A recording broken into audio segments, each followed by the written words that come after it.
So we did Return of the Living Dead, and now, of course, we have to do Return of the Living Dead 2! Yes, we are back once again for Horror Month 2018 at Box Office Maniacs, and we have Return of the Living Dead Part 2. Okay, Wilford, I know you're new and everything, but this is even worse than before. Vince is still blurry. I don't care. Can we get Beryl back? I ate him. That's just great. Maybe you can summon up your inner Beryl and get this thing fixed? If it will stop you from bothering me. Well, actually, I think there is quite a few fans of this, because everybody loves Return of the Living Dead, the first one. So, Return of the Living Dead Part 2, I remember when that came out. No, not that one. I remember a lot of people talking about it, and a lot of people went to see it, but then it kind of died out pretty quickly, for some reason. Hey, I like that one. But whenever anybody talks about it, they talk about this film, that either say, oh yeah, I remember that, or they say, no, I don't remember ever seeing it. Alright, now he's gone again. So now what? It looks like the signal was lost. Signal's been lost, so what do we do? It seems like the signal went to a place called the Interweb Bar. Great, at least that's something. Let me give Dave Decay a call. Interweb Bar, Dave Decay speaking. Hey, it's Dave. Who? You know, from the Box Office Mania. It doesn't matter. Listen, do you have like a TV or something? Hang on for a minute. I told you not to let the Wolfman use the bathroom. No, you're going to have to clean it up.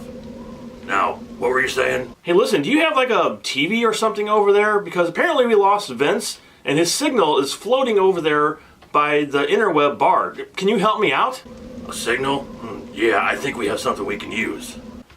Thanks, Dave Decay. All right.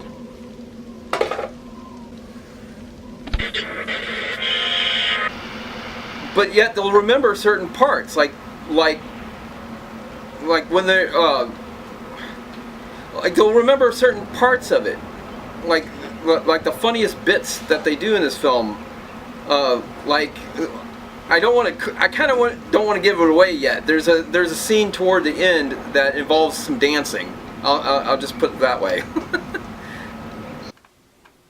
Don't bother me again. So, as much as I loved the first one, and if you watch my review for the first one, I said it's my all-time favorite zombie film, and it is. It's absolutely my all-time. I like it better than Night of the Living Dead, Dawn of the Dead, Day of the Dead, all the Dead films. This is my favorite zombie film, the first one. So when the second one came out, I didn't even go see it in the theaters, because it was one of those things that I was just like, no. I was like, they can't make a sequel to this. I don't think that they would ever make anything remotely as good as the first one. And usually I'm not that way. I mean, like, sequel, I'm there, you know. But for this one, since I liked the first one so much, it's one of my all-time favorites, I didn't go see the second one. Well, I actually didn't get to see the second one in the theaters either, because, like I said, it was kind of out and then it was gone. It seemed like it didn't last very long in the theaters. Like, it wasn't there for very long. But yet, it still had quite a following. It's a night of spooky surprises. Love Halloween. For America's favorite Fat Cat. Don't bat your eyes. Garfield's Halloween adventure will have you shaking in your boots Monday. One of the big things I saw for it that I really enjoyed about the first one was the soundtrack. And this one also has a soundtrack that has a bunch of rock songs on it that apparently this is a really even harder soundtrack to find, if you can find it. If Scream Factory had not released this, I probably would not have gotten it. I'm just going to show the back of it, so I don't think there's anything green on the back of it. Because when I saw this film, I only ever seen it maybe once.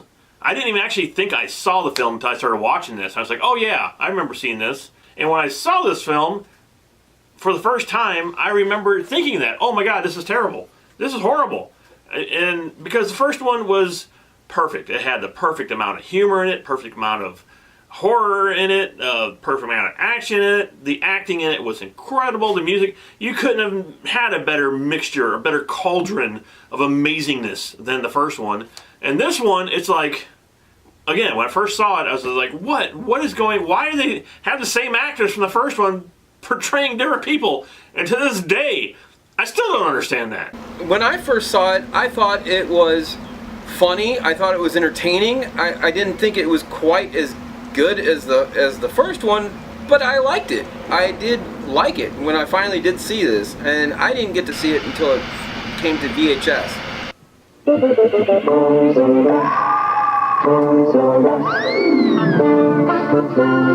For Halloween, Toys R Us doesn't miss a trick, and the prices are a treat. We've got costumes for all Toys R Us kids, even grown-ups, and loads of candy, makeup, masks, and more. Toys R Us will make your Halloween supernatural.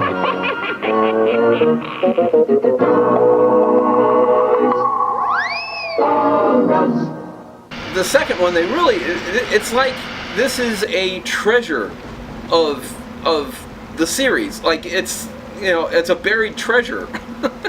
I don't know how else to explain it. And I'm not saying treasure as in it's absolute gold and it's fantastic. I'm saying it's a treasure like it's something that you find and you might go, wow, that's kind of strange and it's kind of weird, but it's not. But it's actually entertaining and fun, and that's what I found with it, because it's a parody of the first film is really what it is. And I absolutely never liked it for that exact reason. I was like, why would they do that? Why would they try to parody something that is perfect? It doesn't need a parody. It doesn't need to have the same characters from the first one portraying different characters. Even though I love those characters in the first one, the acting from those two guys was phenomenal in the first one. Here, they just did not act very well. I didn't think any of the acting in this movie was very good. Now, saying all this, I know there's one of our maniacs out there, Jason, who loves this movie. But for him, it's a nostalgic thing. Just like Nightmare on Elm Street 2 is for me. A lot of people hate that film, but for me, I can totally understand the nostalgic factor from this film. But just as a fan, I didn't get it. I still, even now when I went back and watched it, I didn't get it. I still don't get it. I don't understand. I don't understand this movie. I don't know. I like I said, I don't think it's as quite as good as the first one. It's not on the same level as the first one by any means, but at the same time, I think it's entertaining. It's fun, and I kind of look at it as being sort of like, okay, Evil Dead. Evil Dead, the first Evil Dead film was shocking and scary and horrifying and bloody and you know, and it did have a dark sense of humor to it, and much like Return of the Living Dead Part 1. This one is the Evil Dead 2 of this series. Return of the Living Dead 2 is a parody of the first film, and they amped up all the jokes, they amped up all the humor, the dark humor to it. But they also made it a lot more profound as far as the jokes are concerned. There's a lot more funny, you know, let's make this a gag, you know, in this movie than they did with the first one. Effects are cheesy. The dialogue is cheesy. But in all, it actually is a fun, entertaining film to me. Now, watching it all these years later, I mean, I'm just kind of like, I don't know, it's still hard for me to watch this movie because of the first one. I mean, I love the first one so much. It's just hard for me to watch this. And like you said, they're kind of almost making fun of the first one. I don't know why. I don't understand that reasoning. And the Tar Man in the first movie was one of the greatest zombies ever on film. Probably the greatest zombie besides Bub in Day of the Dead ever be put on film.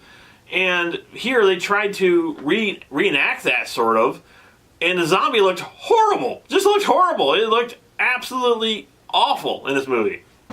Like I said, the effects in here are not near as good as they were in the first film. Some of them are really, really good, and then others of it are really, really bad. Like, you could totally tell it's a puppet, or you could totally tell it's an animatronic. And the Tar Man is one of those. You can totally tell this is a different. That there's a guy underneath that. Whereas the Tar Man actually looked like a zombie. He looked like a real walking, talking zombie. This one, not so much. And no, I didn't care for the way he looked. And it was almost like he had the same body, but his head was different. The thing that bothered me about the film a lot was actually the zombies. Now, I understand that these zombies are supposed to be dried out husks of people, but again, they're supposed to be underground, so they're kind of, I would imagine, I never dug up a dead body yet, but I imagine they're going to be gooey, kind of, sort of, I always think of like Jason in the dream sequence in part 5, the beginning of it. These guys were dry. They were dry as a freaking piece of beef jerky. That's kind of what they look like. A dried out piece of beef jerky. Actually, I think beef jerky probably had more texture to it than these zombies. They're also a lot more moist. But yeah, they look terrible. And the whole time I'm watching this, because you talked about the thing at the end, I kept thinking, we're like watching a Thriller video. Because that's what they reminded me of.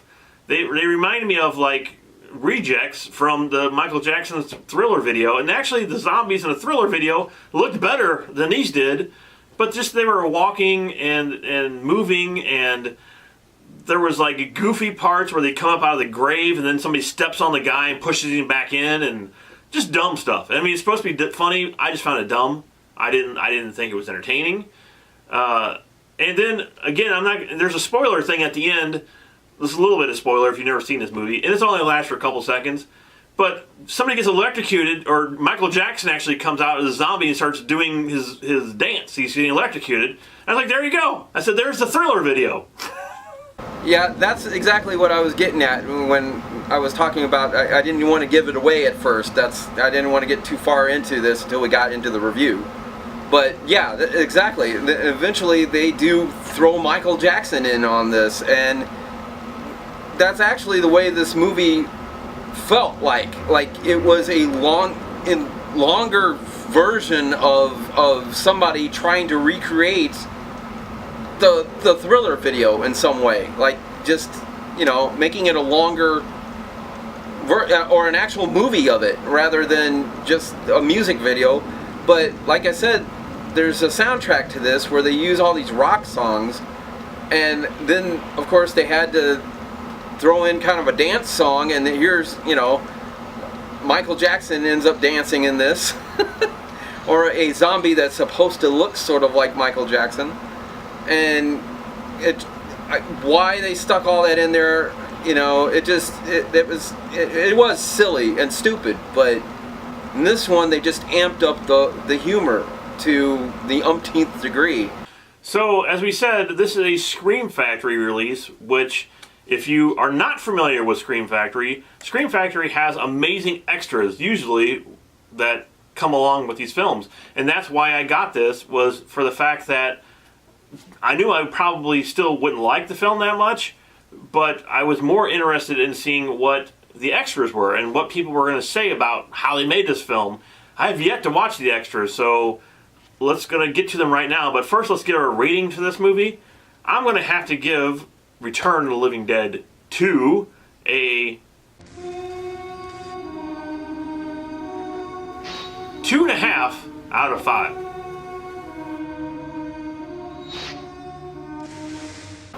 Like I said, I find it for what it is, the parody that it is. And actually, I didn't find the guys who were in the first film, like Tom Matthews, I didn't find their acting all that bad. I thought it was okay. It wasn't. I thought they were better in the first film, but like I said, with the first film, it takes on a different tone. It's more serious. So for this, their acting's not all that bad. But the other actors in this, oh my lord. There's some other ones in here that are just horrendously bad. So, I don't know. Overall, I enjoyed the film. I think it's funny. I think it's entertaining. I look at it for what it is. But overall, is it a great film? No. But I would give this movie, finally, I would give this movie a 3 out of 5.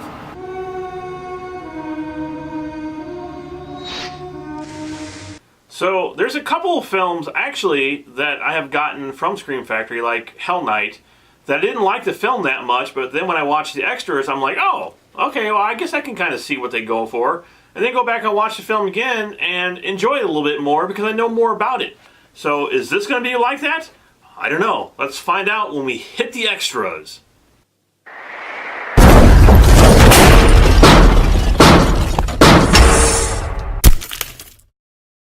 Vince, I want to first ask, what's it like being in the interweb bar? Never been there. How is it over there? Well, I enjoy it. It's pretty fun to get away from normal life and come here to the interweb bar and hang out with Dave Decay. It's always been pretty cool. He's a cool guy.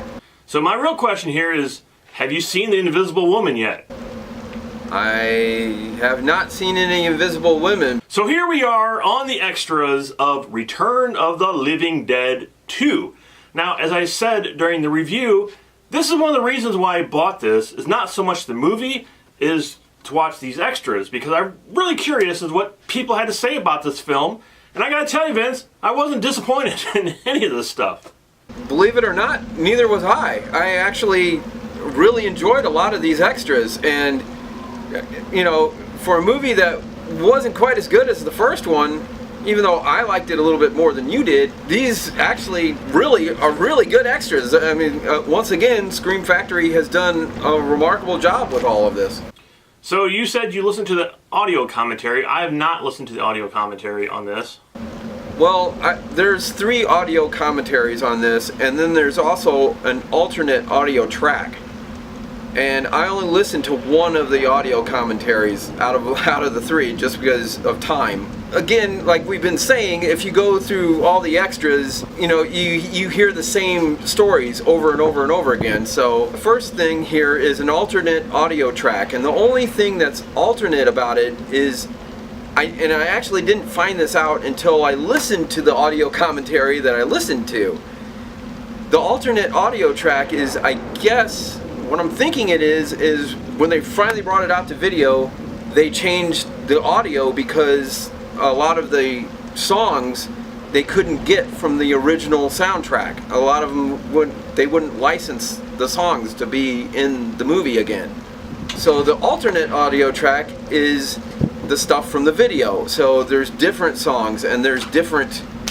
And one big difference is when you start watching the film, there's a voiceover that comes on. Gives you like a little synopsis of what has happened since the first film. And it's nothing really major or anything. It's just kind of like, well, the army was here and they picked up the kegs, and we start our story begins at this point, and it's kind of like that. So the audio commentary that I listened to was the one with the actress that played Brenda in the film. Her name is Susan Snyder. So there's this guy interviewing her throughout the audio commentary, and it's actually probably a good thing that he is, because this lady, she seems like a really nice lady, but she doesn't know a whole lot about the movie, even though she was in it. But it's not completely her fault either. So this guy, Gary Smart, is interviewing her, and Gary Smart, I guess, wrote a Return of the Living Dead, like an extensive Return of the Living Dead behind-the-scenes book. There's a lot of stuff that she doesn't remember, of course, because, well, it's 30-some-odd years later. Some of the things that she does remember is the same stuff that eventually she says in that pretty much everyone says in all the other extras on this disc. But the guy asked her questions on stuff that she wasn't even in. Like, there's a cemetery. And eventually they did get to the cemetery, but at the part where he's asking her about the cemetery, he says, so what did you guys think about this scene here in the cemetery? She wasn't in that scene.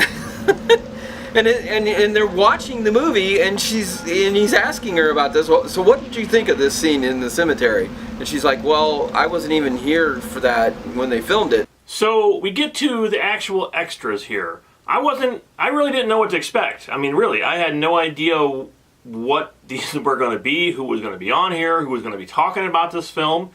And a lot like the first movie, almost everybody's on here, which kind of surprised me. So the first extra here is called Back to the Dead, the effects of Return of the Living Dead 2. So the effects guy on here, which kind of surprised me to tell you the truth, was the same guy that they brought in to sort of save Return of the Living Dead, the first one. And he returned for the second one. I had no idea it was the same effects guy. I mean, by watching the film, I would have no idea it's the same effects guy. Because the effects in this movie sucked compared to the first one. And what I really like about this guy is he owned up to it. He didn't try to get around the fact that, oh, well, yeah, maybe it was okay. It wasn't bad. No, he just owned up to it and said, yeah, it sucks. What can I say? Okay, but this time around, he actually had the money and the time to be able to do these effects. And that's what's really weird about this, is that the first time he was brought in to pick up after that Bill Munn's guy who fought Dan O'Bannon the entire time he was doing special effects. So that's what happened on the first film. And so he had no money and he had no time. He had to go back and redo stuff on the first film. And the first film's special effects are just phenomenal compared to this, especially. So maybe they should have taken the time and the money away from this guy for this movie, and maybe the effects would have been a lot better. This one, it was interesting to hear him talk about the effects that he did do for this. And one thing that was really interesting is that he made like 12 masks for the zombies? And what he did, which I found really fascinating, and I don't know if they do this for any other zombie film, but he made the appliances to where there was a different forehead, there was a different chin, there was a different side, different nose. So every day he could put a different forehead to a different chin, to a different something else onto another person. So even though it was the same appliances and he rearranged them on the face, they looked different. Yeah, I thought it was pretty ingenious the way he did that. That, you know, I'm going to take a forehead from this and a cheekbone from that, and he mixed them all together and painted them all differently. They did different makeups on each one of them, so they made them look different each time. So then we were talking about the Michael Jackson sequence. Now I found that interesting. This is part in this first interview he talks about this, where this guy, he talks about in another interview, but this guy shows up on the set with a really bad Michael Jackson impersonation red jacket with a black stripe. Later on they say it was Scuzz. Yeah, it is. It's actually, I didn't know it was, because they didn't talk about it in this one, but later on that is Scuzz that plays him. And he's like, okay, well, since this movie's so goofy, I'm going to put Michael Jackson in there dancing around. And the director's like, well, we might get sued. You know, it's like, we don't want to put him in there. He's like, oh, okay. So then he had Scuzz, the guy from the first movie, go in the back and put secret makeup on him. And then right at the end of the scene, he pushed him in front of the camera and he did a little dance and he fell over. And that's how it ended up in the movie. It's like, wow, that was interesting. Yeah, the director was like, yeah, go ahead, jump in there. So up next is The Laughing Dead, and this is with the idiot director on here, and all it is with the director, and he talks about how he don't like horror movies, how he hates horror movies. He's a comedy director. He don't like making horror movies, but once again, he fell into that genre, and because he made one horror movie, he keeps making them. He keeps making them for some reason, and they're not very good, but it brings in the checks. It's basically, he was like, well, okay, I'll do it. I've never done one, but okay, I'll do it. And it's kind of funny because later on in the other extras, they kind of talk about how he doesn't know how to do a horror film. I mean, every single person on here. Very last thing here kind of sums it up for this guy. He's like, well, I can't say too many bad things about it because I'm still getting residual checks and I need the money. Yeah, because he's basically retired, so good thing. So up next is Undead Melodies, and this is from the composer of Return of the Living Dead 2. This I would probably say was probably the worst interview on this whole disc. I wasn't really crazy about it. It was okay, but it wasn't anything spectacular. But the one thing I did find interesting about this guy, J. Peter Robinson, was he's a soundtrack fan. So he he would research all these soundtracks, which is kind of what I do. I buy all kinds of soundtracks to the movies. He makes out about the score in this like it was the first time he ever did a real score to a real film, and it was just Gone with the Wind type stuff. And it's just, okay, not really. It's not a bad score, but it's nothing like the first film. So apparently this is your next favorite thing here, Vince. What is this called? Oh, this was hilarious. This is the interview, and it literally says that on the screen. Interview with Troy Froman. It's super short interview, really short. And this guy was just freaking hilarious. He comes on there and he's like, well, I'm the guy that played the pot-smoking army truck driver. During this interview, he's going, it was hilarious. And what was really, really funny is when he talks about when he was asked to do this movie, that his agent came to him and said, well, there's this little movie called Return of the Living Dead Part 2. Do you think you'd be interested in it? And he was like, and he literally says this, I was like, hells yes! So the next extra here is actually the big one. This is, I don't know why it's so late in all these other ones. They have all these other ones stacked on top of this, and this is farther down on the list. I think this should have been the first one probably. But this one really surprised the crap out of me, Vince. It was a continuation of the first extra that was on Return of the Living Dead. They actually filmed all that stuff for the first disc, and I guess they continued filming while everybody was there and had them talk about the second film, and all the sets were the same, all the people were the same, all the stuff, the animation was the same. Right, and this one is a little bit shorter than the other one because the other one was like 2 hours long. This one's about an hour, I would say, and it's phenomenal. I liked it every bit as much as that first documentary on the first Return of the Living Dead. It was phenomenal. And each and every person that came on here, and like we've been saying throughout these extras, each and every one of them, each and every one of the actors came on here, and they're like, well, Ken Wiederhorn, he's a really nice guy. The director was a really nice guy, but he didn't know what he was doing. And James Karen actually called the guy that played Ernie in the first film, and he was talking to him about this one, and he's like, be glad you're not doing this. The thing about that guy too, the one that played Ernie, actually went in for a screen test to be in the movie, and they didn't want him. He said he wasn't good enough. I mean, what? The only ones that came back was Tom Matthews and James Karen. And one of them said he goes against everything Dan O'Bannon did. Every single thing Dan O'Bannon did, he went against it and paid no tribute to his film at all.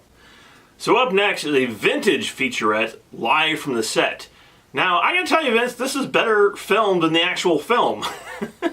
I think whoever did this, it looks like a news report or something, should have filmed this freaking movie. It was better than the movie itself. And for the most part, it's behind the scenes with interviews and stuff integrated into it. Yeah, it was actually pretty entertaining.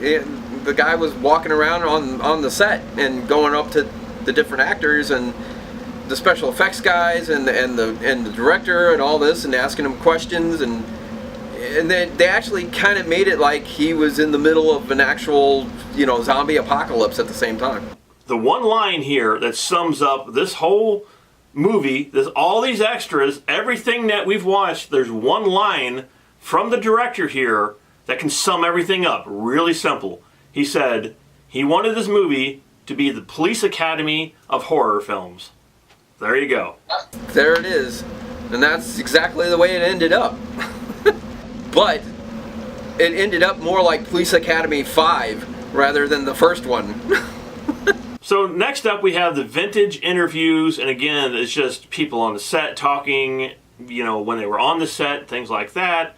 And then after that, we have more behind-the-scenes vintage stuff of them putting on the zombie makeup. And I think there's some trailers and stuff, maybe some storyboards after that. It's the same exact interviews, and it's the same exact behind-the-scenes stuff. It was just a little bit longer.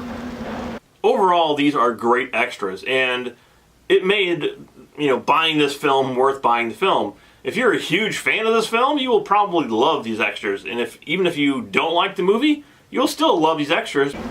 Help me get out of the interweb.